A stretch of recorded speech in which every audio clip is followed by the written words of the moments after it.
Good evening, everyone. It's wonderful to have you all here. I'm Kenneth from Singmaxai.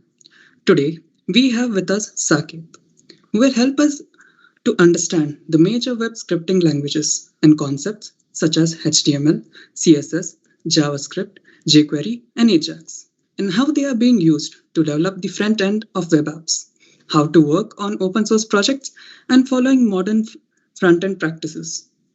This session will be followed by an EMA round, during which the speaker will entertain questions by the participants.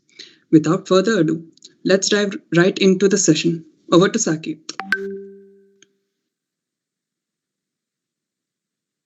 So good evening guys. To begin with, let's start with HTML. So first, let's understand what is the use of HTML.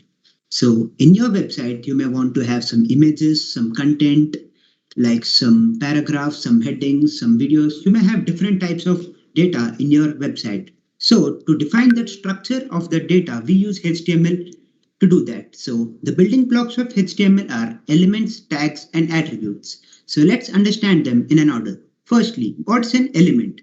Like an element is defined by a start tag, some content, and an end tag.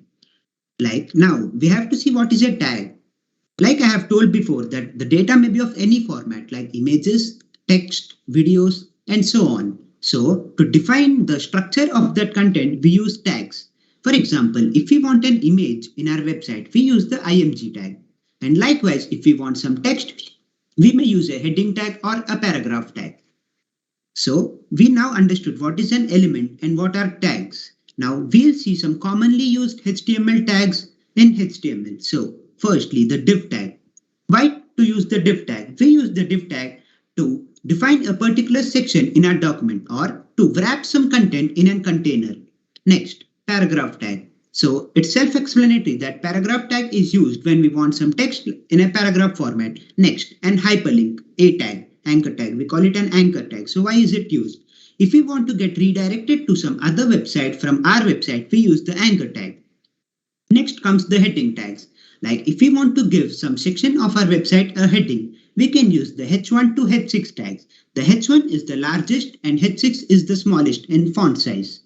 Next comes the img tag, in which if we want an image in our website, we use the img tag. Next comes the form tag. So we may want to take some input from the user regarding his name, phone number, etc. So we may use a form tag in which we can keep the input tags to take the input. And now comes attributes. So now we have to understand what are attributes. Attributes are basically, they are needed to know additional information about our HTML tags and elements. Like the commonly used attributes are href, like we have seen the a tag. Href is an attribute of a tag in which we specify the link where it has to get redirected. And next, the src tag. Now we have seen the img tag. So to specify the location of the image, we use the src tag, the source tag. Next, in input, the input may be of any format like img tag, the text, the password, emails. So for that, we use the type attribute. Here it's not mentioned, but we use the type attribute. Next comes the name attribute. If we want to specify, like we want to identify a particular element, we use the name tag. Next comes value. When we enter an input, like my name is Saket, I enter Saket in an input tag, then we can write the value to be Saket as a string so that when we fetch the data using JavaScript, that time we can get the value. Next comes style. Style is a way to give inline CSS. Next, we'll see the other tags. UL and OL. UL represents unordered list and OL represents ordered list. We may want to have some lists in our website to display some particular data. So for that, we can use UL and OL. In UL and OL also, there is an attribute called type in which we can mention the style type like do you want disk, square, etc. etc. And to define the items in the list, we use the li tag. And to give the JavaScript in our HTML file itself, we use the script tag. We write all the JavaScript code in the script tags. Similarly, for CSS, we use the style tag. And last is the button. If we want to have a button in our website, we use the button tag. Next, let's understand about class and ID attributes. If we want to give a specific set of elements a particular style, we don't repeat the style many a times. Instead of that, we can give a class attribute to all that elements, and while giving the style, we can give the style to the class attribute. Similarly, for ID, we can give only one element an ID, like two elements cannot have the same ID. ID is used to uniquely identify an element in our HTML document. So we have seen what is attributes, tags, and elements. So next, move to block and inline elements. So what are block and inline elements? So there are two important points that has to be remembered in block and inline elements. In block elements, they always start in a new line. And one more point is they occupy the full width that is available to them. Whereas inline elements only take up the space that is required for them and they never start in a new line. So let's see a small demo of this. Like you can see, I have three paragraph tags and two A tags. So let me show you the output. So as you can see, a P tag is a block element. See, some examples of block elements are div, P, heading tag, section tag. So here you can see that it always starts in a new line and it is occupying the entire width that is available to it. Whereas A is an inline element. So it only takes up the space that is required for it and it does not start in a new line. So this is the basics of HTML that we have to remember while making a document. There are more tags and more elements that we can learn, but here I have covered the most used tags and stuff like block and inline elements and class and ID attributes. So now let's move on to CSS. In CSS, I will be covering these all topics: variables, box model and box sizing, position, relative and absolute, flexbox, grid, animations, pseudo classes and elements, and media queries. Firstly, let's understand how to give a style to a particular element. So to select an element, we have three main ways. So first is select by its tag name, like P, div, A. We can select an element by its tag name and give the property that we want to apply to the element. Next, selecting elements with a particular class name, like we have given an attribute of class to many HTML elements. To select them all, we can use the dot or dot and then we can give the class name and then we can mention the properties that we want in the curly braces. Next, how to select elements with a particular ID. Then we can use the hash symbol like hash, then the ID name, and then we can apply the properties that we want to apply. Next comes variables in CSS. First, let's understand what is the use of variables. Let's take an example where you have mentioned a background color of black in 10 different elements and you want to change in all 10 different elements to white, the background, but you have to change it 10 times. Rather than that, you can define variables and use that variable so that if you change only the variable value, the value gets changed in all ways. So we'll see that by an example. Firstly, let's see how to define a CSS variable and how to apply it. So firstly, to define a CSS variable, we use the pseudo class root. We'll learn about the pseudo class later. First, let's see inside the root, we write first two hyphens, then the name, and then we write the value of the variable. So we write this inside the root so that it can be accessed in the entire CSS file. Next, to apply a CSS variable, the selector name, then the property, and we can write var and in brackets, again two hyphens and the name. So let's see a small demo of this. So here, I'll show you what is the output of this. Like I have taken two divs with different sizes and same background color. Now, if I want to change the background color of these both, I can simply change here the color.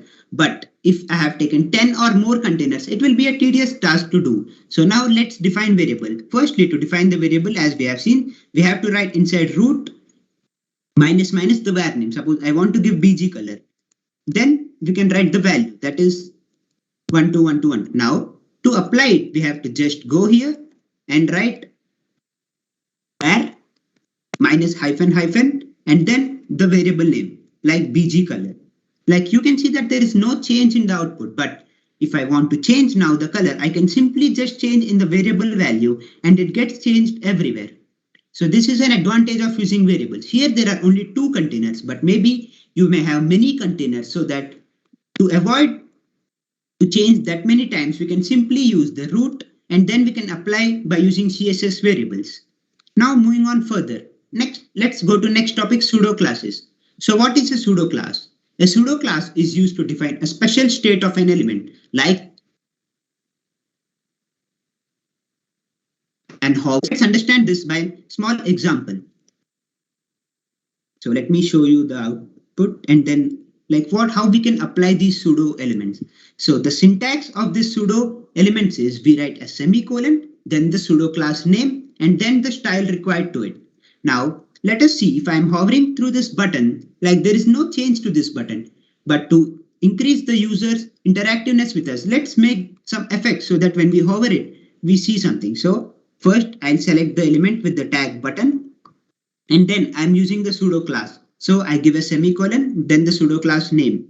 Now maybe I want to change the background color and color. I want to just reverse them both. So I can do it easily. I can change the background color to white and the font color to black. We can do more things like we can increase the font size, the size of the button. For that we can use transform, then scale. Let's see now how it looks. Like we can give a border because we are not able to know due to the white background. So let's give some border to it. As you can see, if I'm hovering it, there is some effect, but this effect is like it's just happening. So let me make it for a time duration of say 0.8 seconds. So now you can see there is some effect. It's looking better than the last time. So like this, you can apply the changes when you are hovering it. This is one pseudo class. Now let me show you another pseudo class. Focus required. These are all pseudo classes of input elements. So I have to select the input element. Then I have to use the pseudo class. So let me use focus. Maybe then I can change the background color of it. So now if I focus it, the background is changed to the color that I have mentioned here. Now let's go to next. Let's study pseudo elements and then again come back and see some more examples. So what are pseudo elements? A pseudo element is used to style specific parts of an element. What I mean by parts of element is, let me show you through this code. In this list, this is one part and the LIs are another part. So if I want to only style this part, then I have to use pseudo elements. Or maybe there are other pseudo elements like before and after. If I want to have some content before or after my element, I have to use the pseudo elements after and before. So let us see a small example here. Like I want, like after this, I want here some text, additional text, like I want to display end of my paragraph. So I can simply write content, then end of my paragraph, end of p tag. As you can see here, all the p tags have now got an ending here. So similarly, we can do for before, like it's used when we want some content after or before the element. Now let's give some content also before it.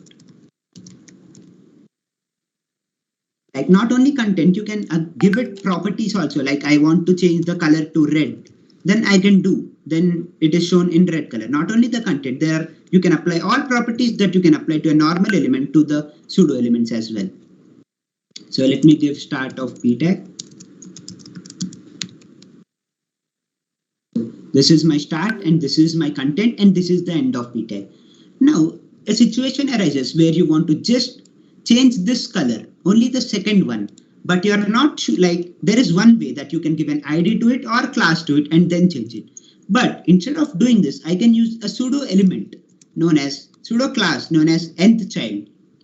What does nth child do? Now you can see here the div is parent of all the three p classes and p tags, and these p tags are siblings to each other. So I can simply select div, then I want to select the second child and child 2. So what is the second child? It's a paragraph tag. So I have to mention here p, second child, and I can give a different color of my wish to it. So as you can see here, the color is not that good, but you can see the second color has been changed. So instead of giving class or attributes like class or ID to it, you can simply use the nth child and do it. Now let's talk about pseudo elements or pseudo classes that are there. Now a pseudo element is selection. So what is selection? Basically, when I'm selecting some content, you can see the background is blue and the font color automatically changes to white. This is given by the browser, but I can override it by using the pseudo element selection. I can write selection, then I can give background color of my choice and also font color of my size. So Now, when you select the element, it's black and white. So you can change the selection if you want to give only to a simple, only to a particular element. Then you can mention here that I want to give only to a particular element. Or if you want to give to the whole website, you can simply mention selection and the style you want to. Next, one more thing. One more pseudo element is of the lists, the marker. So this is called the marker of the list. So simply I can give marker, and suppose I want to change the color to some other color. So you can see the change has been made here. The color has been changed. So this is one way of coloring the marker here. So we have seen pseudo classes and pseudo elements. Now let's go to box model. So as a developer, you'll use box model very frequently in giving padding and margin. So now let's see what is box model and what are the uses of it. So sorry, just a sec. So let me open box model. Now I'll show you demonstration of it. Like you can see in this image, what is box model? So here I have my content, then I have some space between border and content. So that is called padding, and the space after the border is called margin. And an important point is padding and margin are always transparent. Now let's see here. Here I have a paragraph tag, and this is my content. So you can see even in inspect element the same thing.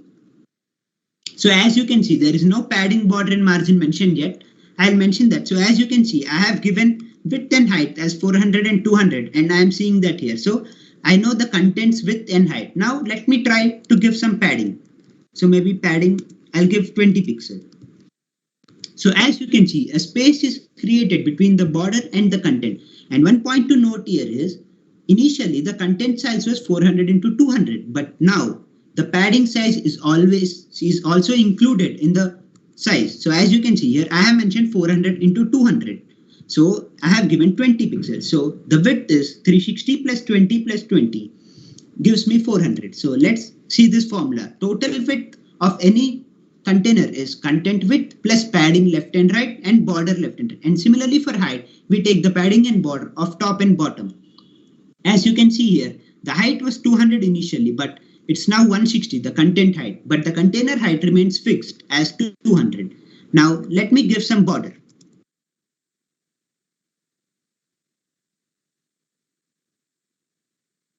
Now you can again see that now the height remains same for 200 and the width remains same, but the content height and width have been reduced accordingly. But now let's go to box sizing. So this is box model. Every time you use box model, you have to keep in mind that whenever you give some padding and border, they are included in the width and height of that container. But we can override this rule by giving the box sizing. So what is box sizing? There are two main properties of box sizing: border box and content box. So what is border box and content box? Let's see. So in border box, padding and border are included in the width and height. As you can see here, in width and height, the padding and border are also included, as total is 400 width and height is 200. But if we give content box, only the content height is included in width and height. So let's test this. If I give the property is box sizing and the value I am giving it to it is content box. Now you can see that the container looks some bit magnified. So let's check here. Now I have given 400 into 200. So it is this is all the extra space. Padding and border have now become the extra space. And by giving content box, I am defining that the width and height that I specify are only of the content and not of the padding and border. So this is the main difference between content box and border box. And one more thing, you may have a doubt that why is margin not included in this? So let's check if margin is included in the size or not. Suppose I am giving margin of 10 pixel. So now as you can see, margin is not included. Like the total is 400. So 340 plus 30 plus 30 makes 400. So margin is not included in the width and height of the container. It is external. It is the same case when you give content box. And in content box, there is no point, as the width specified is only of the content and not of anything else like padding and border. Now let's move to the next topic. Box sizing and box model are done. So let's move to next topic, position, relative and absolute. We often use this property because it's an important property. Let's understand what is relative and absolute first. So what is position? Like where I want to position, like where I want my element in the HTML doc or in my website. So what is relative? Let's read the formal definition first, then I'll explain you with a small code. Positioning an element based on its current position without changing layout. Used position ancestor. So now I'll explain you with a small piece of code in which you can understand it better. So I have a simple container div. I'll show you the code. I have a simple div A and three divs B, C, D. I have specified some height and width for each. So let's see that this is the outline of what I have now. So let's see how to use position absolute and relative. Let me keep position relative. So we have read the definition that position relative does not affect the layout. So it is not affecting the layout, but by giving these properties as absolute and relative, we unlock new properties: top, left, right, bottom. So what are top, left, right, bottom? They are the space that the item needs from top, left, right, or bottom. So let me give some space. So I'm giving top of 50 VH. So as you can see, it has not disturbed the layout, but it has come outside the div by unlocking the top property by giving the position. Like if I remove position relative, top is of no use. So you have to give position relative or absolute to unlock the properties top, bottom, left, and right. Let's understand what is absolute. So in a similar way, if I give position as absolute, let's see what happens. We have read the definition that absolute changes the layout. So as you can see, here a green box was there, but now it is occupied by the yellow box, and size of the black box is also reduced because position absolute has affected the layout. It does not take the space that it needs. Now let us see like where it is. So I can keep bottom as 0. So as you can see, it has come down. So what does it mean? It is positioned to its nearest positioned ancestor.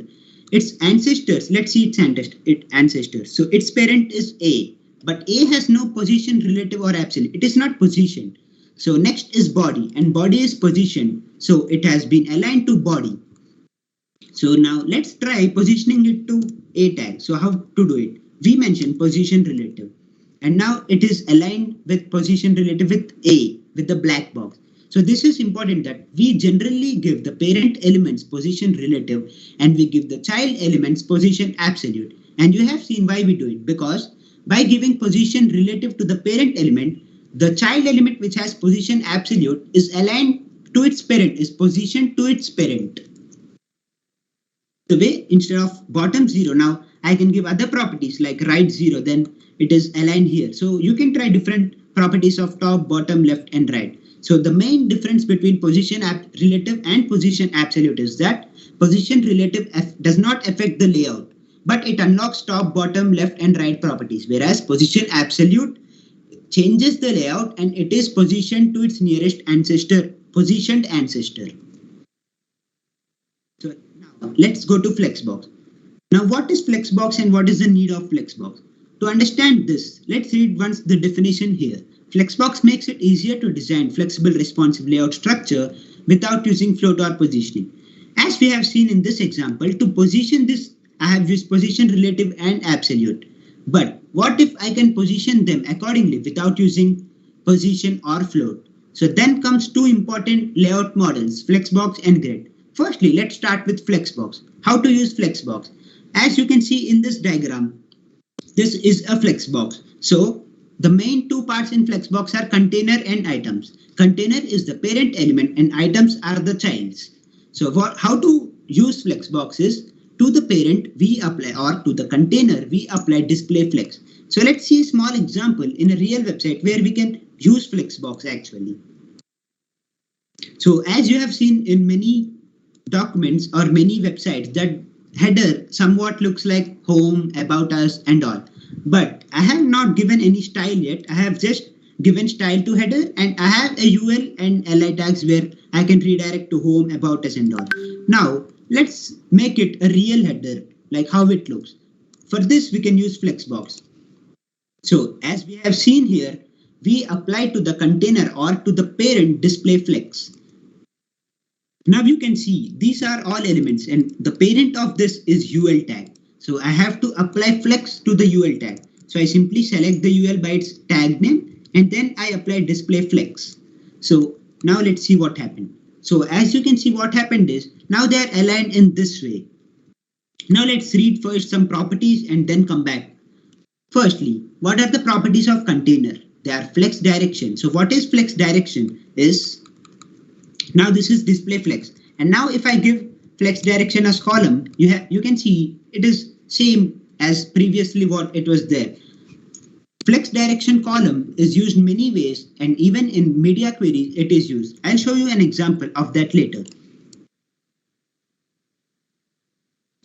Maybe I have specified the maximum width to be 50% of the website, but I have my items which need more space than 50% of the width available. So what I can do is I can keep flex wrap. So some properties of flex wrap are, here it's not used as instance, but you can use it. These are the values to flex wrap, like wrap. What does wrap do? Let's see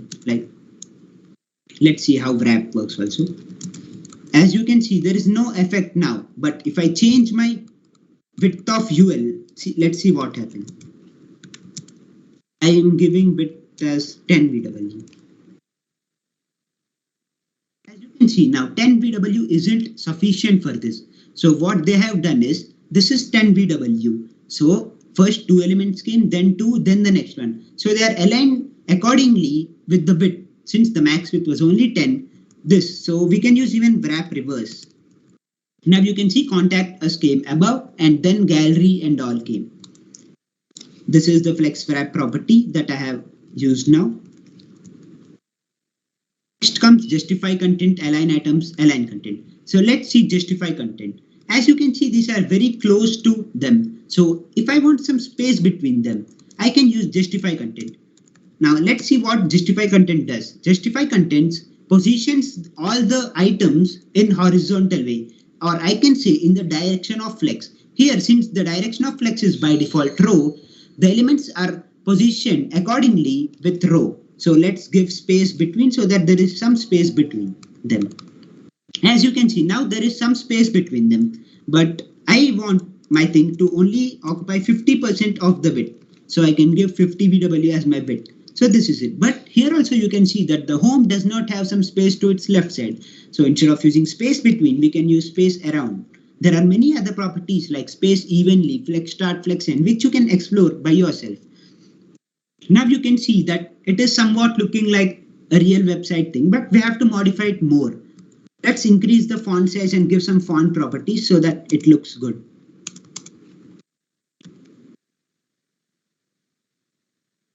Let's change the font family to.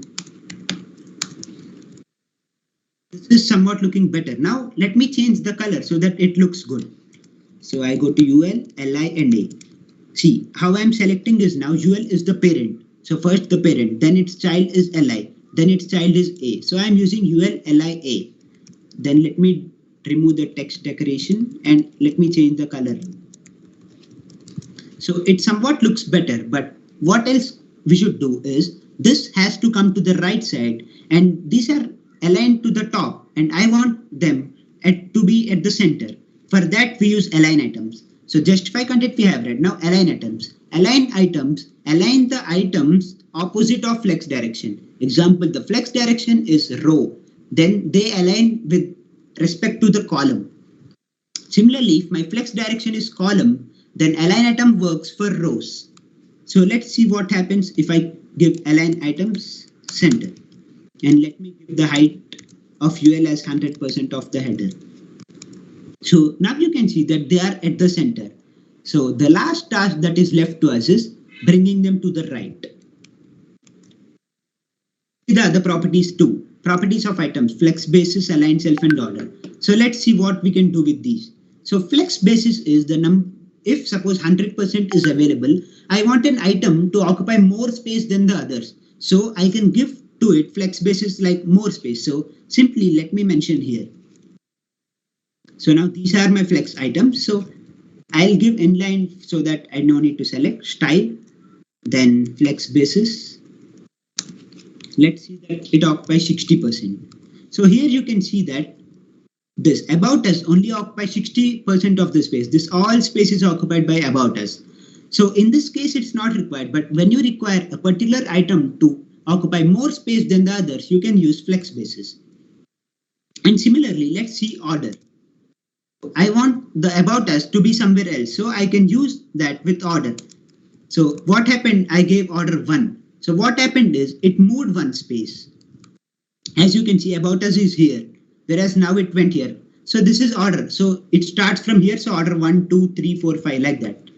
So let's go to next property. That is align self. So let's give me align self. Align self. See, there are many values like flex end, flex start. Let me give flex end. So this is the flex end and this is the flex start. So it has come to the bottom part of it.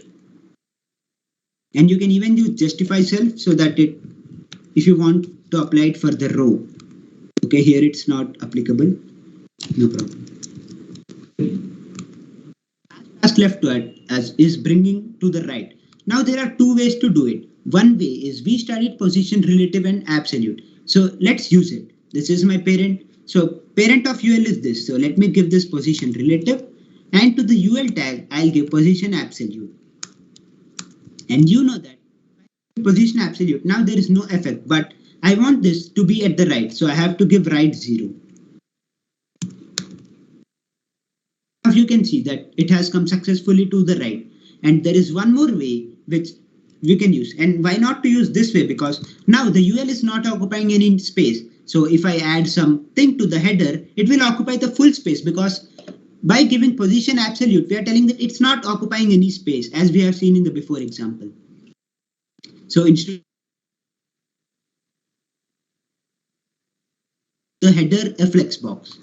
So let's make even header a flex. And we can simply write the content should be to the right, basically to the flex end. So by this, we can align this like this. So there are two ways we have seen, but we try to avoid the first way, because if we want to insert a new section in the header, it will occupy the full space, because UL is not occupying any space as in position absolute. Now here, there is one thing known as Flexbox Froggy, where you can practice many challenges and you can get you can get full hold of Flexbox. There are 24 challenges and you can do them, and it's like a funny way, like it's a game and you have to just align them, or just you can use all the properties that I mentioned here to complete all the levels. So next comes grid. So what is grid? Grid is exactly same as Flexbox, but there are minute differences. In Flexbox, you may not be able to visualize sometimes, like this many rows only I want, this many columns. Like if you want to visualize the items in a good way and accordingly you want to position them, then you can use grid, as in the number of columns and the number of rows. So let's see how to do display grid. So let me show the display grid example.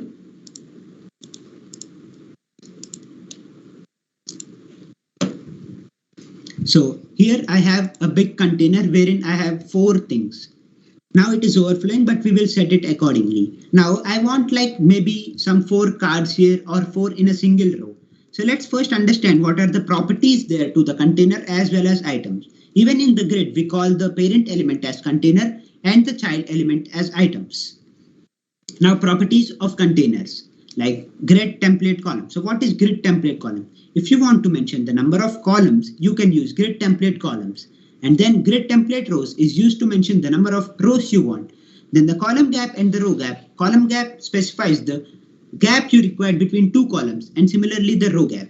And justify content, justify items, and align content are same as we have used in Flexbox. Let's try to align this accordingly. Now you can see A is the parent of all this. So I have to make the display of A to be grid. Now you can see that there is no change because I have not mentioned the number of columns or the number of rows I want. Let's mention the number of columns I want. Maybe if I want 4 columns, I can mention auto. So accordingly, it will give 25% of width to each column. Now you can see that 4 columns have been created and the elements are aligned successfully. But if I want them at the center, we have to use the similar property that we used in Flexbox, align items center. So they have come to the center, and you can note that the same problem has occurred, that the yellow container does not have some space to its left side. So I can simply give here justify content space around, as we have used in the last thing. So now it looks a bit better. Now if you want 2 rows and only 2 columns, you can simply reduce the number of columns, and accordingly it will automatically do it. And if you want to give the rows also, you can give grid template rows auto and auto. And if you want them at the center, you can simply give justify content center and align atom center. So this is grid.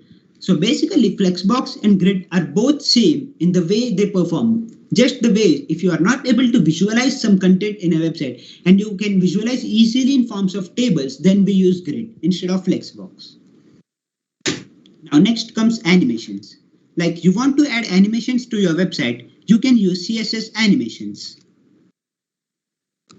Now let's see what is animation. Like you may have seen many preloaders in websites where the website loads first and then the website comes. We'll see how to do that in JavaScript. So first we have to apply animation. So there are two main things we have to keep in mind while applying animation. Firstly, what is an animation is we have seen that we can change the style of an element over a duration of time.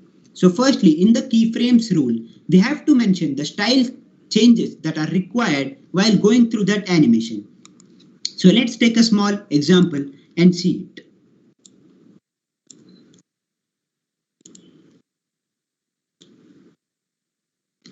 Let me tell you what animation like we can create. I'm telling you some basic ones. You can have high level animations in CSS or by using jQuery also in later. So firstly, like let me create a loading bar in which from 0% to 100%, I want to show suppose another color like red or yellow. And one more thing I want to do is I have suppose some 5 to 6 hobbies. After each second, I want to change the hobby name. So I can do that by using CSS animations. So firstly, the changes that are required have to be mentioned here. So simply to do that, this is my class a div with a class A. And as you can see, this is my div with class A. So I have to take a child inside it, maybe with class B. And let's mention the properties to it. Like initial thing, the width is 0%. And I'll keep some background color aqua. And then what else can I do? Yeah, I can do the height as 100%. So now I'll see when whatever changes I want, I have to mention in keyframes part. So let me mention all the changes that are required in keyframes part. In keyframes part at 0%, I want that the width is 0% and at 100%, I want the width to be 100%. Instead of 0%, you can also use from, and instead of 100%, you can always use to. So you can do anyway from to or by using the percentages. But you can see that there is no effect in the animation. So next thing, after writing the rules that we want, the property changes that we want, inside the keyframes rule, we have to bind it to an element or to a selector. Otherwise, the animation will be of no effect. As you can see here, I have mentioned the keyframes but I don't see any changes in my HTML document. So what to do? So the properties that are compulsory are animation name and duration. You have to mention the animation name and the animation duration. And there are other optional properties like timing function, count and delay. So let's see how to bind. So I want the animation to be done to the B element. So firstly, I have to give me some animation name. So let us give animation name as loader. So now what is the animation name here has to be the identifier in the keyframes. And nextly, the animation duration. Maybe I want 3 seconds. So as you can see, in 3 seconds, this has been done. But there is no border radius, so let me give it some border radius. And I'll count as infinity.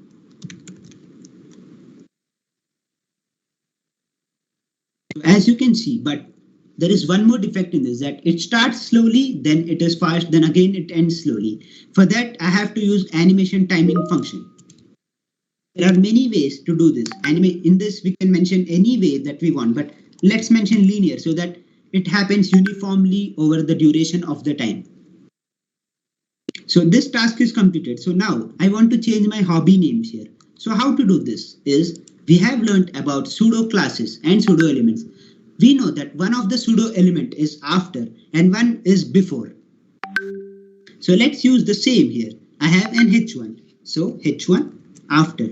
Like here I want to mention my hobbies. So maybe the content is, let's mention some random ABC. So as you can see, My hobbies are ABC, but I want this name to be changing over a period of time. First, let us give some different color to it. Now, the same rules that we have done will be done now. So firstly, the keyframes part. In the keyframes, we write what all we need first. So at 0%, maybe the content is just ABC, but at 10% of the time, the content is changing EFG. So similarly, you can write. So let us write few.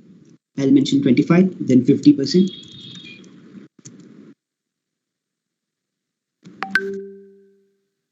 I'm giving some. You can give your hobbies here. 75%, then content.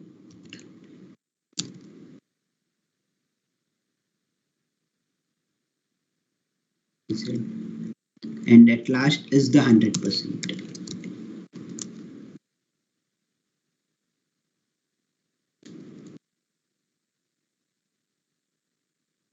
Now I have mentioned the keyframes, but you can see there is no effect because we have to bind it to a selector or an element.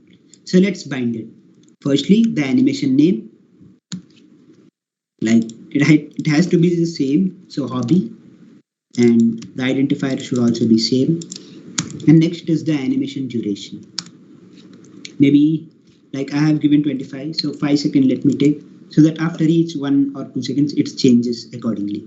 But you can see same here that it starts earlier. So we can again do the same properties here. Animation timing function is linear and animation iteration count is infinite. Two basic animations that are created by using CSS. You can create many such animations by using these. You can use all the concepts that you have learned and do this. Like example, I have used here width 0 and 100. You can even use position, absolute and relative to do this. So just you have to use some properties or some concept that we have learned further like earlier, and you can implement them here. Next comes media queries. Like maybe 5 or 6 years back, websites were only meant for using in laptops and all. But nowadays, websites are being used on tabs, mobile, and desktop. So nowadays, responsiveness is a mandatory thing. If you are a developer, you have to create responsive websites so that the user can visit the website in any mode. So let's see a very small example on media queries. So as you can see, I have just a div with a good background. So let's see how this looks in phone. You can use the inspect elements in phone. But you see here that in phone, the image does not look all right. So simply, I can just do, I have to add media. Let's see the syntax. I have to add media, screen, and then expressions I want. You can ignore screen, but it's a good practice to mention screen because even some websites and all are opened in other devices. So only screen is a good practice to mention because then it's only, as you can see, this is my entire screen. So responsiveness is only applied when the screen properties change and not something else. Screen and like maybe I can give some max width, like after 800 pixels, I don't want the current thing to happen. Then simply you have to write CSS that needs to be happen when the width is less than 800. So simply dot A, then maybe I can change the background color to something. So now you can see the back media screen and max width 800 div. Okay, dot A. Background. As you can see that the background has now changed. Now you can also notice is this way, like this is my thing. Like as I'm going below 800 pixels of width, this is automatically changing. You can mention for tab also as well by giving min width also. You can mention here and you can give the min width.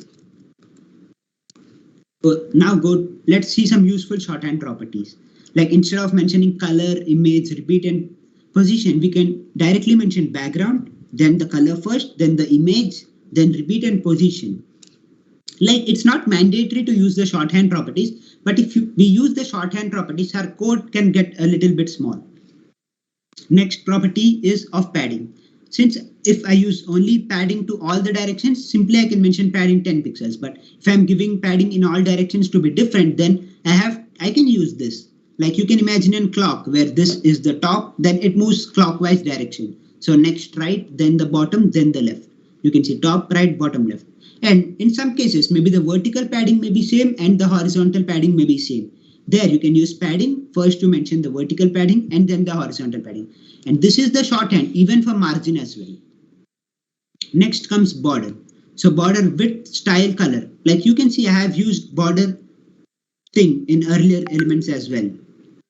I have used the shorthand here, border. First is the width and then what is the style and then the color. And this is the same as well as for outline. And next comes font. Font style, weight, size, height and family can be mentioned in a shorthand property like this, font and then all these values. So now let's move on to JavaScript. So firstly, let's understand what all can be done with JavaScript. So like if a user clicks a button, maybe some action happens. Like the interactiveness with the website is done by using JavaScript. So I am not covering the data types here because many of you may know a programming language and the data types are pretty similar. Just some extra methods are there in JavaScript. So let's start with template returns. As you can see that when we do string and the operator plus, string concatenation happens or the strings are joined. For example, I have two variables a and b with values 10 and 20. I want to print both the values here like value of a is and value of b is. As you can see, I have used the plus operator 3 times here. Like if I am writing a very big statement, then I have to use the plus operator many a times. So instead of using that, we can use template literals. So what is template literals? It is same like you are printing a string, but here you use the tilde operator instead of the double exclamation mark. You use the tilde, then value of a is. To mention an expression or an variable, you have to write the dollar symbol, then the curly braces, and then you have to write the expression or the variable that you want to use. Here and the value of b is here. I'll show you an example.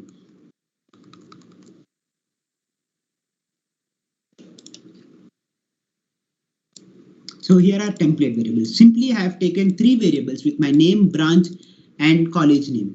So here I have used the plus operator 1, 2, 3, 5 times. But what if I have 10 variables and I have to print them? Then I have to use this many a times. So simply with that I can do is I can use template literal. So I have to use the tilde operator and then my name is. I can use the dollar and then curly braces a comma. Like similarly, if I want to mention a variable, then dollar and the variable name inside it, inside the curly braces. Like you may see that this is not that useful, but when you are dealing with a huge amount of data, then this is very useful. So as you can see, both have produced the same output. And as I have told you that you can even do for expressions, like let me print a small expression here. So let me do some 10 into 20.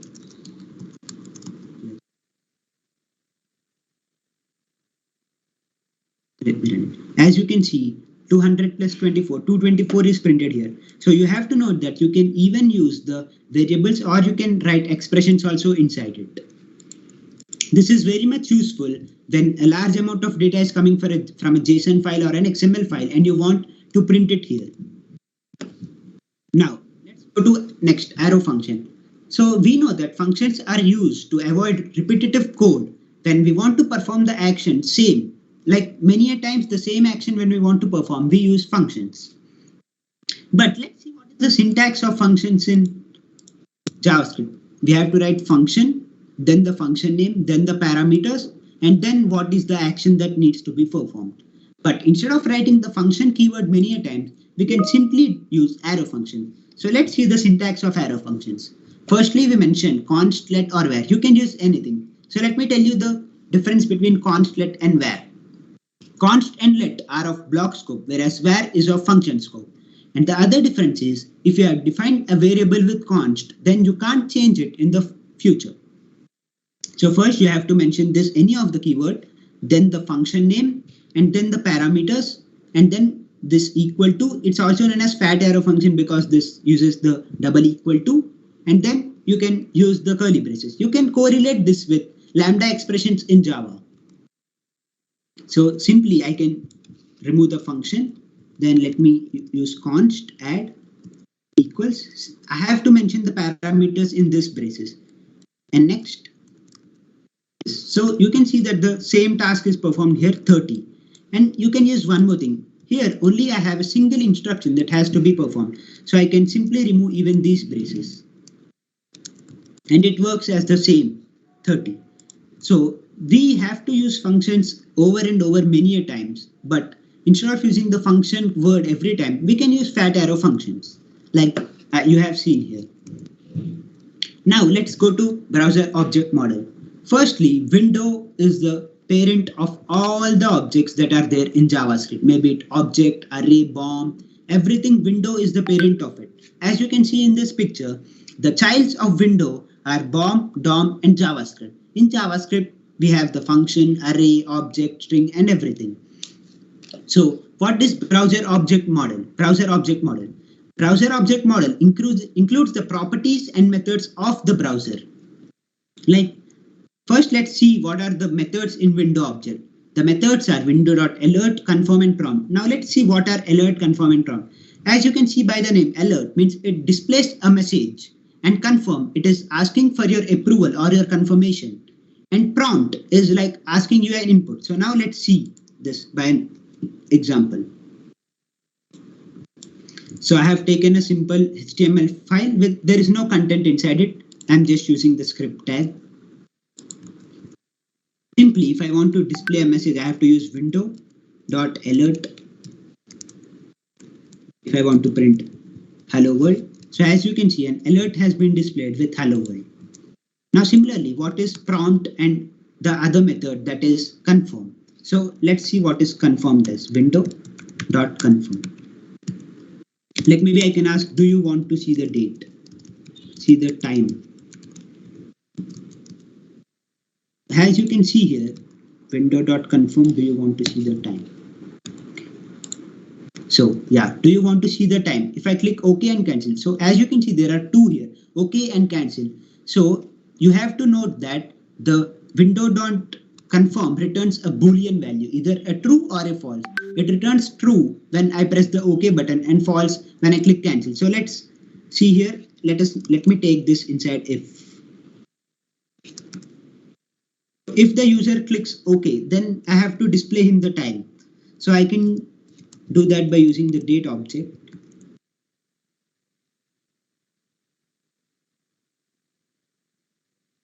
Okay, then if I want to, okay, so it's displayed in the console here.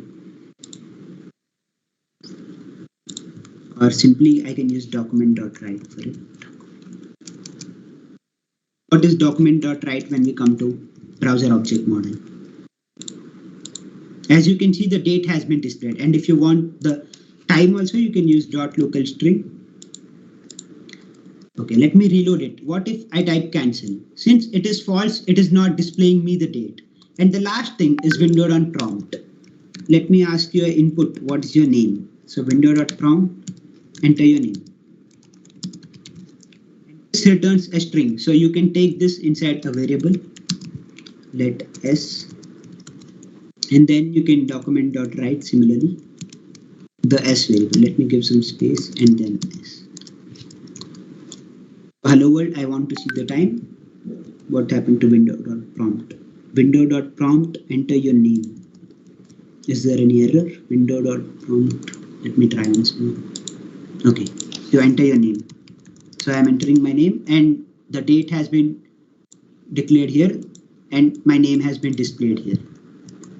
So you have seen the methods that are present in the window object. So now let's move on to the next object, that is window screen object. As you have seen here, the screen object is a child of BOM and it is a grandchild of window. Or you can mention some grandchild of window and BOM. So now what are the properties? We can see the width of the view that we have and the height and the available width and height. So let's see this with a small example. .log screen. Let me see what is the width of the thing I'm doing. As you can see, 1280 is the width available for me from this point till this point. And if I want to see the height, similarly, I have to see screen.height. And 720. And now available height and available width will give the same value as nothing is there in the website currently. So you can see it's the same. So by this we can know the screen size, and we have already used this max width.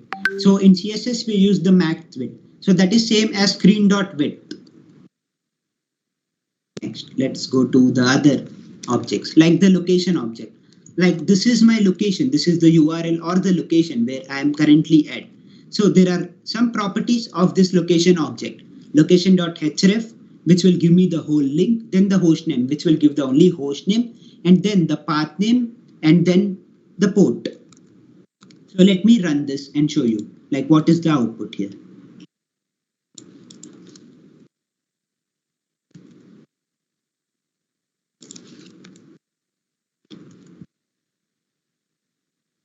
Now let me print everything. As you can see, window dot location dot host name. Then similarly you can do for port name.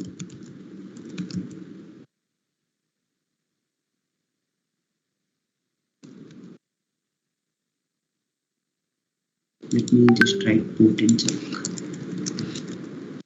Now you can see that live server runs on 5500 port. So I have got the port and this is the host name. If I want the URL, then window dot location URL, or maybe href, sorry. I have got the entire link, and then you can either look the path name and all. Like these are used. Then if you like, you can see here, if I print the path name, what happens? So window console.log.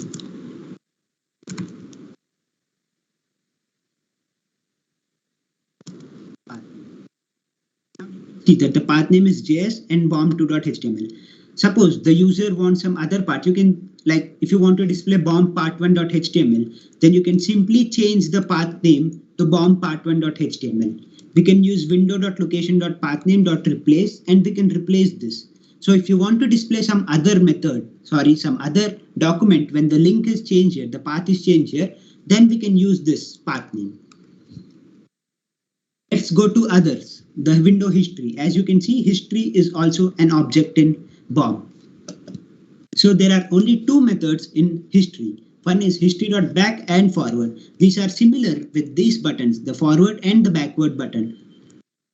So let us implement a small code and see whether they work fine.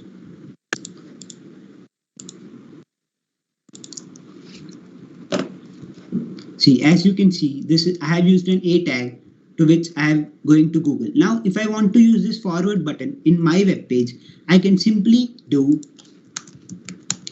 an event, and event, we'll see it later, events. Now simply let me show you the working of window.forward, history.forward. So document.is query selector and all in the later section.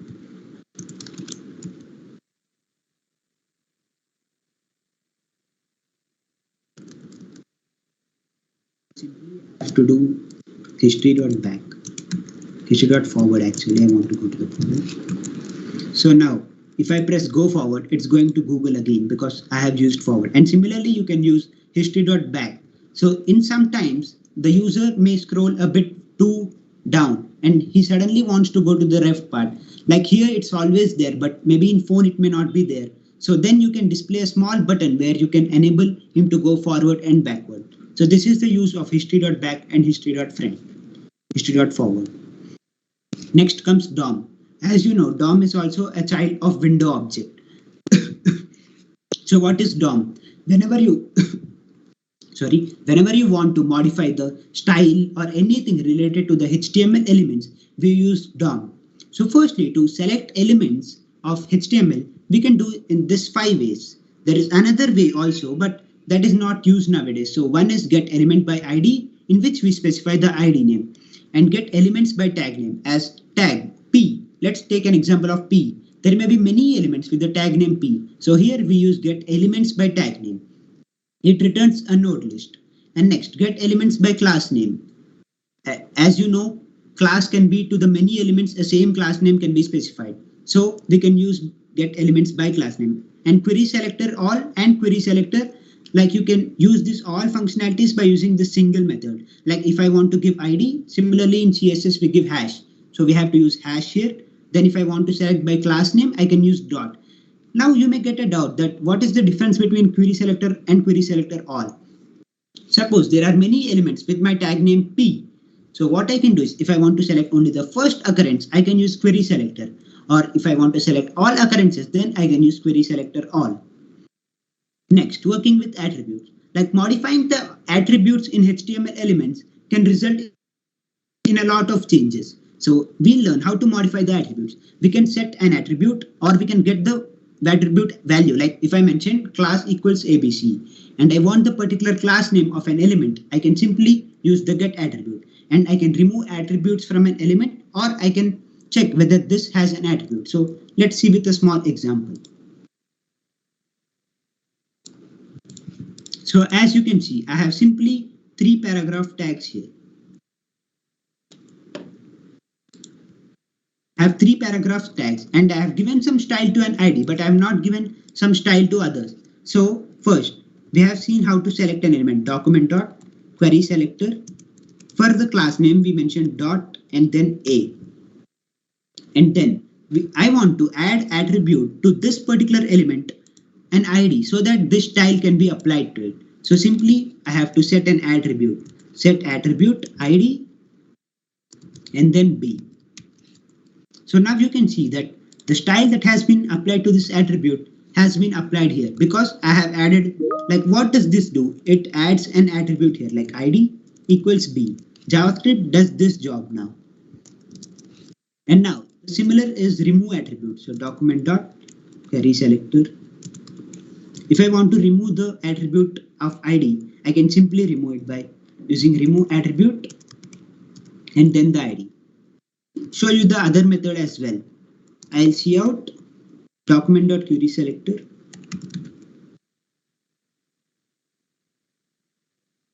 You can also check whether a particular attribute is present in that element or no by doing has attribute. Let me check whether this has an ID or not before removing it and after removing it. So firstly, you can see that it returns true because firstly I have set an attribute. So it returns true, and then I have removed the attribute and then I have called has attribute. So now it returns false. This is the way that you can modify attributes or add attributes or remove attributes and do this stuff. And yeah, dot attributes, you can even check the dot attributes property.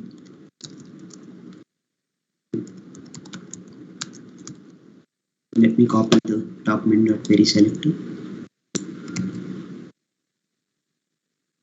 And attributes.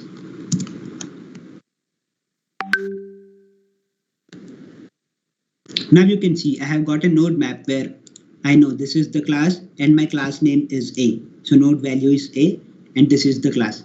Now if there are many, then everything will be displayed here. What are the attributes that are present? So now let's move on to manipulating the element style. So there are few ways to do it. Simply you can directly change the CSS of the element by using dot style dot property, or there is another way similar to what we did here. We have just added an attribute and that attribute has some style. So we have seen how to add attributes. Now similarly, there is a class list property. As we use classes the most, we have one class list property where we can add, remove, replace, toggle and do some stuff like that. So let me show you some example.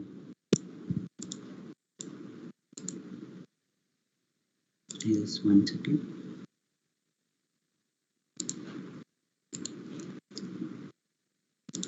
So yeah, I'll show you what.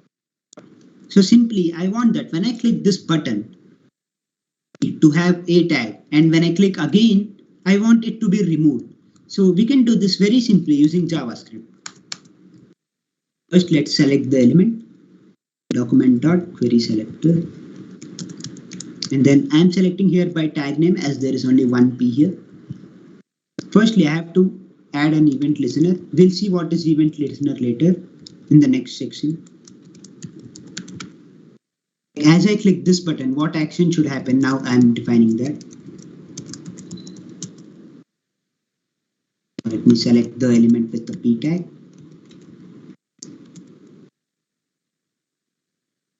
Now, I have seen these methods where we can add classes or remove classes. And what does toggle does? What toggle does is if the attribute is present, then it removes it. If it is not there, it adds it. So simply I can use here toggle. First, let me add class list dot toggle. Simply I'll do ABC because here I have mentioned the class name as ABC and I have given some particular style. So now you can see at each change, if it is not there, it adds the attribute to it. And if it is there, it removes the attribute. And you can try the other methods as well, like contains and all here. The same thing, contains return true or false. Then replace. If I want to replace some attribute, like suppose the class, I want to replace it, then I can do this. Then remove, add, there are other methods. Or simply if I want to give style, instead of doing this, I can simply give even style. So document.query selector. Like if I want to give some particular background color to my p tag, I can simply do it by giving the style.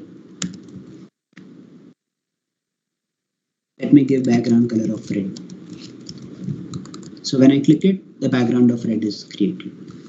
You can either do it by this way or you can do this by toggle way. But I guess toggle way is very easy because you can mention all the styles required here and then you can simply toggle. But here there are 3 styles that I applied. Then I have to write 3 statements here. So instead of that, you can simply write by one statement by toggling the class names. So playing with attributes is much easier than directly writing the style here. So next comes like what happens if suppose I click an element and I want some content to appear or the content to be deleted. So for that, JavaScript provides some methods like create element, insert element. So let's see here, 2 methods are there, insert adjacent element and insert adjacent HTML. Now these takes 2 parameters, position and the data. Now let's see position. Suppose there is a container with ID side content. Now if I want to add element before it, so I have to use, instead of position, I have to give before begin. And then if I want to inside it, like this is prepend, so I have to use after begin. And if I want to append this data, then I have to use before end. And if I want that after everything I want to add, then you can use after end. So let's see a small example where we can add data.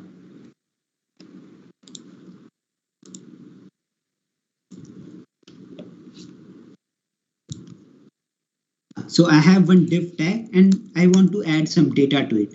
So simply what I can do is, first let me select the element that I want to add. So query selector, then same div tag. And we may want to use this div tag many a time. So instead of writing many a times, we can just take it inside a variable. Now let's explore these methods. First, create element. So what if I want to create an element? So simply I have to take in a variable document dot create element. Like I want to create a p tag.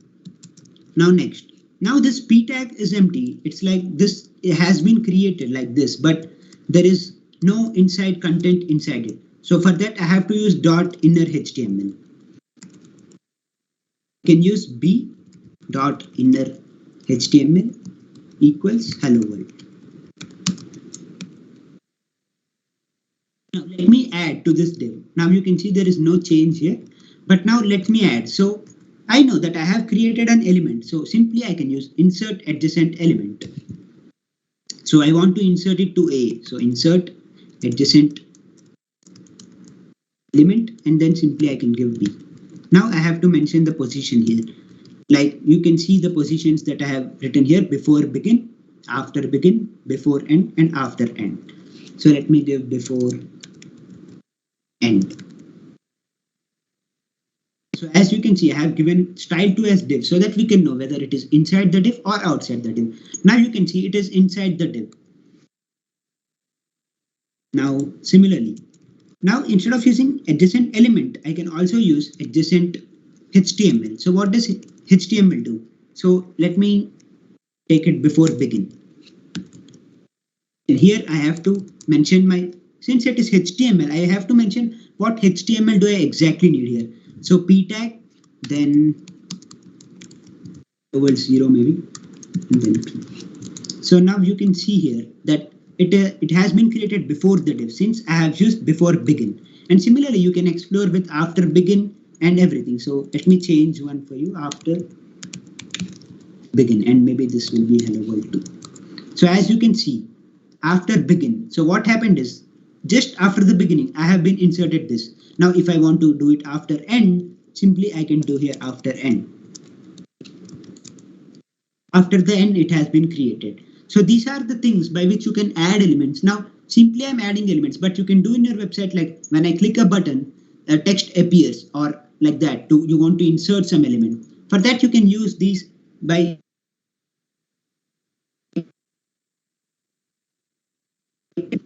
like I'm clicking a particular button or I'm hovering through a particular page. So that is regarded as an event. So what is event? Let's read the formal definition of it. An event is an action that occurs in the web browser by which the web browser feedbacks to you so that you can respond to it.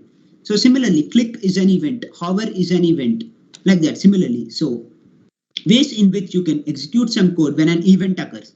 So firstly, in HTML, you can mention on click and then the function. And in the JS code, you can write the code of that function. This is one way to do it. But why to not use this way? I'll tell you that. Because as you can see here, the HTML is loaded before and the JS is loaded afterward. So as the HTML loads, the user can start interacting to it. But the function is not yet defined. So error will come. And similarly, if I write the JS before, then again an error may come. So to avoid this, we use .add event listeners. And as you can see, I have always mentioned the script at the last because I want to load my HTML and CSS first, and then I want to load my script tag so that I can avoid errors. So this is the first way, and the second way is by using add event listener, click. Like click, there are other events like mouse down, mouse up, mouse leave, mouse enter. Like these are many events that you can explore, like on click. I have used the on click 2 times till now. So as you can see in the before slides, as I have used dot click somewhere. So here I have used dot add event listener instead of click. I can even use mouse up, mouse down, and all. And similarly, the events are classified into many types, like the keyboard events, the mouse events, the scroll events, the load events. Now let's see keyboard events. Keyboard events are pretty similar. Like when I press a key, then an event should fire. Like an event is fired with key up or key down. Then I have to execute a set of instructions. Then I can execute them. And you can see the keyboard event object has two important properties, key and code. So let's see keyboard events. As mouse events are pretty similar, like we can use them many times. So let's see what are keyboard events first.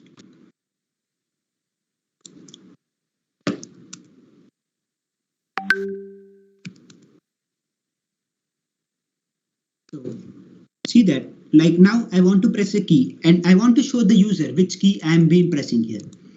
So now let's do a simple thing, document dot query selector, like body. I can directly give body because wherever in the body my cursor has been placed and I am typing some key, I want to display which key has been typed.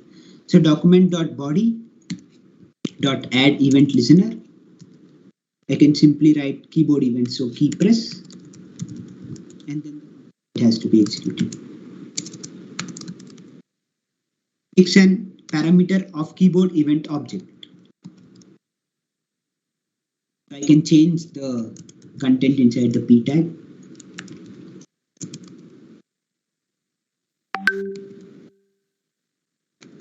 I can simply write a dot key or even a dot code, as I have mentioned here, as a note that there are two important properties of the keyboard event object, key and the code. So now if I press some key, I am showing, like I'll show you in a better way. This is not coming. So like I am pressing here some keys like A, S, then Q, W, E, R. Similarly, if I keep here a dot code, then I'll get the code of it. Key A, key S. Similarly like this, key G, key D. And these are only valid to the characters and not to the up, down, and all arrows. So now let's go to other topics, jQuery. jQuery is pretty much similar. So what all you can do in JavaScript can be done in jQuery in an easier way. select elements, instead of writing the long stuff like document.query selector, I can simply write the dollar symbol and then I can mention if tag, if class name, if ID, like similarly how I did in JavaScript and CSS. And if I want to select all elements, I can use the star operator.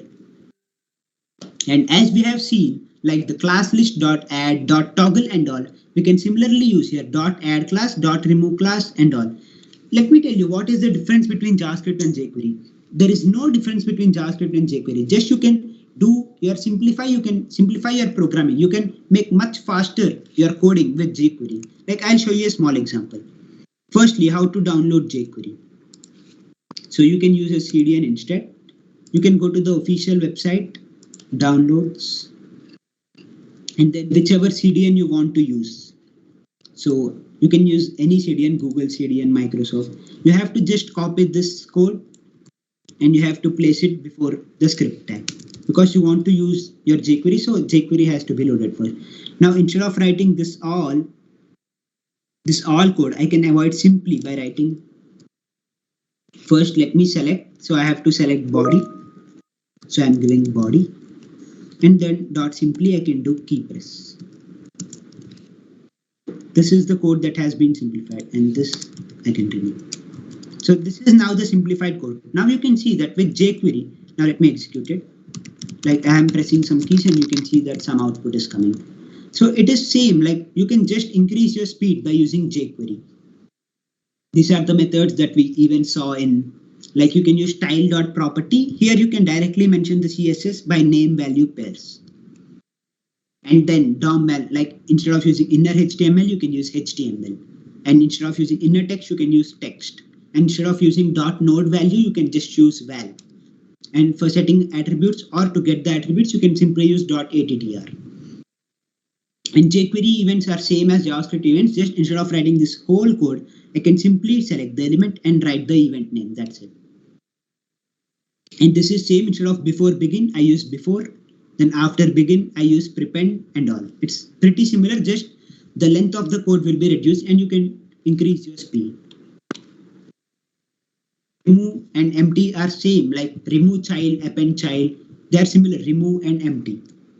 Now AJAX. So what is AJAX? AJAX is a set of technologies like asynchronous JavaScript and XML. In this, you have to study about an important object named XML HTTP request object. First of all, let's see why to use AJAX. We can use AJAX because we can load a part of the website asynchronously, like the user can do his work. When he's doing the work, we can simultaneously fetch some data from somewhere. So this is XML HTTP request object properties, like on ready state change is one property. Like when the state of the request that I sent has been changed, then this function will be called. Then ready state has 0, 1, 2, 3, 4, where 4 is okay and 0 is not initialized yet. And the response text will come okay and all, like error, okay and all. And status, you all know that 404 is an error and 200 is working fine. And next, the other methods are to open, like I want to send a request. So firstly, I have to open, which by methods, there are two methods, get and post. As you know, get is a method in which the URL does not changes accordingly, but in the post, the URL does not change. And then async, you can mention it true or false. It is better to use async true because there is no use other ways to use AJAX. And there are very small 3 steps to do a AJAX request. Firstly, you have to create an object, then define a callback function, and then you have to send a request to a server. Let us see a small code. Here I'll explain you what is JSON also accordingly.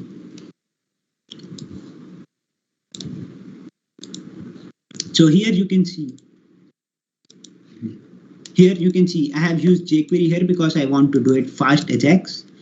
And let me show you the JSON file first. So what is the difference between JSON and JavaScript? JSON is JavaScript object notation. In JavaScript, the object key value does not have the double exclamation mark. In JSON, we have the double exclamation mark. This is the main difference between JSON and JavaScript. And in JavaScript, you can use any data type as value, but here you have to use only numbers, strings, or there are very limited data types which you can use. So now let me write the 3 simple steps that I have discussed. First, I have to create an object of XML HTTP request, or I can use onload. Onload is a property.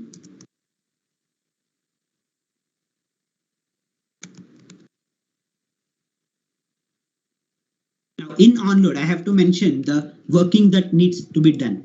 So first, let me show you the output. It is simply a black background page. Now, what I want to do is, first let me do the third step. What is the third step? Is send a request to a server. I want to open by using the get method and then the URL file1.json, and then async is true. Then a.send, simple. So now in onload, you have to mention what all you want to do. Firstly, we have seen that XML HTTP request object has properties as response text and response XML. Since we are using JSON, we can simply use response text, a.response text. In console.log b and see what is the data that I have got. So here, the response text is not a function. Okay, sorry, it's a property.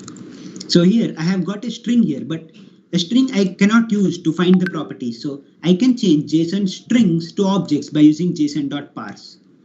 So simply I have to write json.parse to change it to a JavaScript object. And if I want to do the vice versa, I have to write json.stringify. Now you can see that it is in an object manner. Now I can use it wherever I want. So let me just simply use jQuery to append all data. Display data. And since it is an ID, we have to use a hash symbol. And I am using the append method to append a string. Now here you can use template literals. Many objects here, as you saw here in the file, that there are many objects. So for each object, I have to append the data. So for X in B, I have to use simply display.append. I can simply write student name. Now I can use the template literals. So b of x dot name, comma marks. Simply do it by using b of x dot marks. Now I have used dot name and dot marks because the key values are dot name and dot marks. So for x in B, display data, let me check the spelling, display data dot append student name and marks. I guess this should work. Okay, I have not given any color. Okay, so let me give this in a paragraph tag so that the style I have applied may be visible.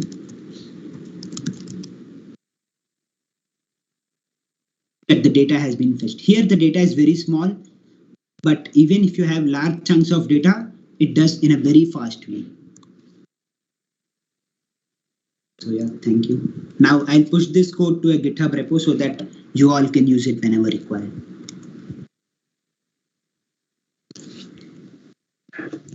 This marks the end of hover.js. Thank you, Saki, for this complete front-end Kickstarter session and also for guiding us from basics to building our own amazing portfolio website. I would like to extend my sincere gratitude to the audience for making this event a grand success. The forum is now open for Q&A session. Feel free to raise your questions. You can post your questions in the chat box or unmute yourself and ask them. So as we see, we do have a couple of questions in the chat section.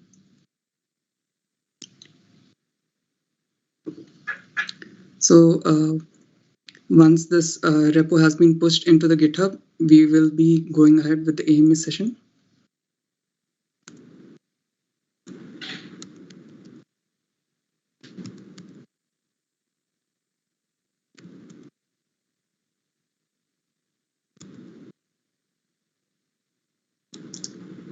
Like you all may know it, we have to just execute the instructions that are there. And you all may knowing the push, the pull, commit, clone and all stuff.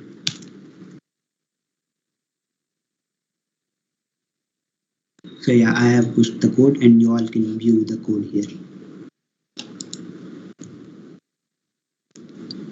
So Saket, we do have a couple of questions in the chat section.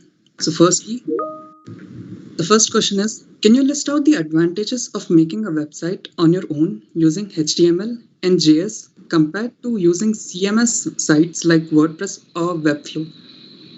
Yeah, For so example, many a times, like when you are doing, suppose freelancing or the other stuff, the expectations from the client may be much different than the features that are present in the online website makers. Like they may ask you a feature which is not present in these website, and but by using HTML, CSS, JS, and all, you can design any feature in a website that you want. So the advantage of using this is you can make any number of features that the user wants, and simply you can't ignore the features that the user wants. so there's a follow-up question as well. So for example, if he wants to know if he can use these CMS websites to in cases where he for exams or exam papers and etc. Yeah, like if there is a shortage of time, then he can definitely use those sites to make the website. But if he is making a good project with his own code and all, then it's not advisable to use those websites for a developer maybe. But if I am a user and I want to host my website, so I am a businessman, I want to host my website very quick, then I can use that if I have all the features in the CMS and all.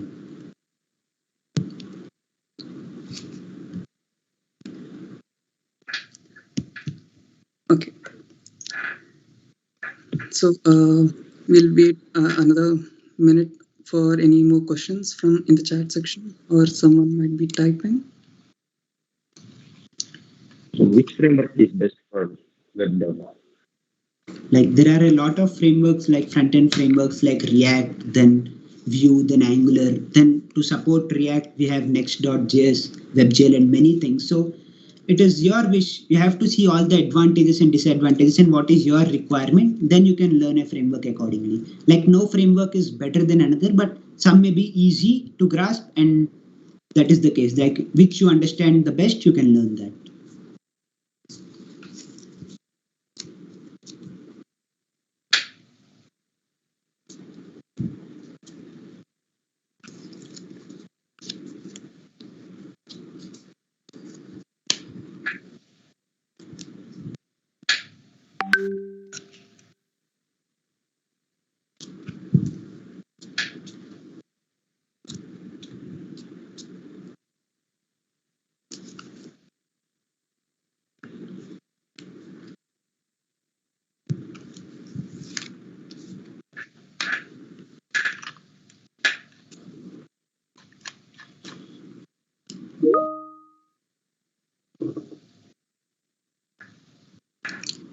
So Saket, we have another question. Will using custom websites help in improving SEO?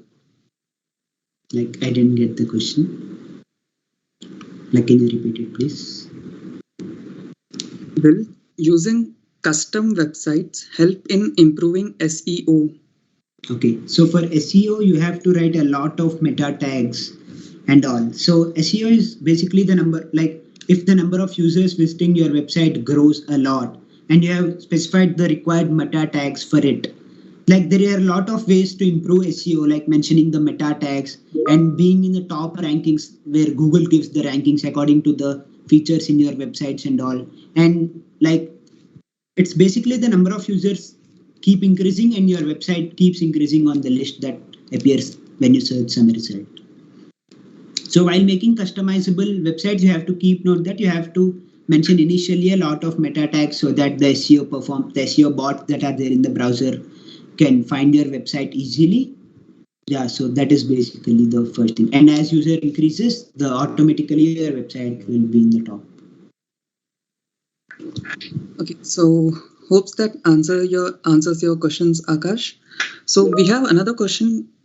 So what can we learn after HTML, CSS, and JavaScript? Yeah, so if you want to make more good websites using some frameworks like React, Angular, you can learn React or Angular. Or if you think you're good enough to make websites in HTML, CSS, and all, then you can simply go to learn backend where you can explore many things like Node, PHP, Express, MongoDB, and all. So there is a wide range of technologies that you can learn after these basic things where HTML, CSS, and JavaScript. Since you have got an idea now, you can easily explore and learn the other topics quickly. Well, that's surely enough exciting for me. So, moving to the next question. So, can you suggest any powerful VS Code extensions for front-end web development? Yeah, so there is one good extension known as live server, in which if you save the code, it automatically gets changed. Like I have used the live server in this session. So you can use live server. It's a very good extension since you have to just save your website and your website automatically loads. You have to not reload the website every time. And there are some other things too, like Babel JavaScript, which I don't use, but you can use it. Like you can use, like, simply if I type log, then console.log comes, and many shortcuts are there. Like instead of I am writing document.query selector, there if you simply write dcq, then it comes. But it is not advisable to use in the starting stage, but after some time you can use Babel JavaScript also. Yes, that surely is a great extension. So, there's another question which has come up. So, what do you suggest one should learn, web development or competitive coding? Like if you have time, you can do both. Or if you have, like, I'm not at that stage where I can suggest web dev versus competitive and all, but if you have time, you can do both. You have a lot of time, I guess, in college to do both. Sure. So, Advik, I hope that answers your question.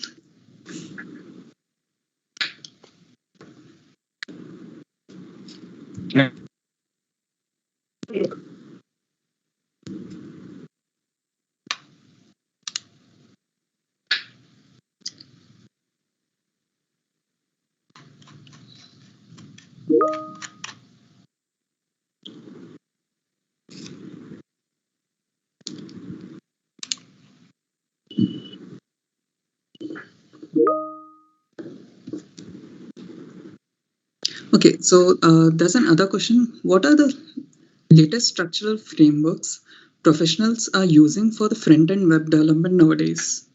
Yeah, there are MVC frameworks, like model view controller frameworks like Angular and React. And even if you want to make the React applications more faster and more good, you can use 3.js as well. And there are many other things like WebGL and all, in which you can make your website look more attractive, and you can add 3D and 2D transforms and animations to your website.